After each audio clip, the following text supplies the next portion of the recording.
Bangladesh, India, Pakistan গেছো তুমি? দুইটা আমি তো বাইরের রাষ্ট্রের মানুষ What? মিশি না।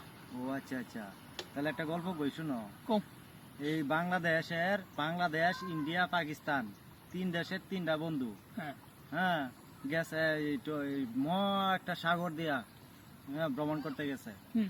পরে এই সাগরের মধ্যে এক দৈশ্য আটকায় পড়েছে। 200 ও, 250 আইসব্যনাশ। পরে ওই দৈশ্য কইতে তোরা তিনটা রেখা এলাম।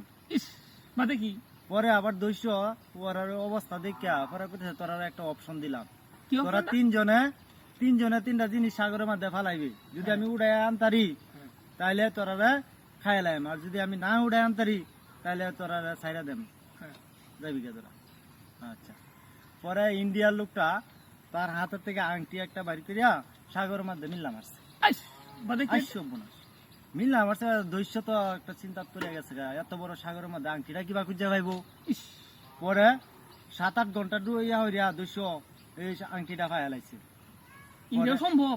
এটা সম্ভব। আইস আইসব্যনাশ। পরে এই আংটিটা পাইলছে, এবারে ইন্ডিয়ার লোকটা খাইলছে। ইস পরে পাকিস্তানি লোকটা হ্যাঁ হ্যাঁ এটা তো চালাক, আচ্ছা। এটা করছি একটা তো ছুটুনি একটা পিন, এটা পানির মধ্যে মিললাম আসছে। হ্যাঁ দৈশ্য এটা কেমনে খুঁজা পায় তো পড়ছে বিপদে।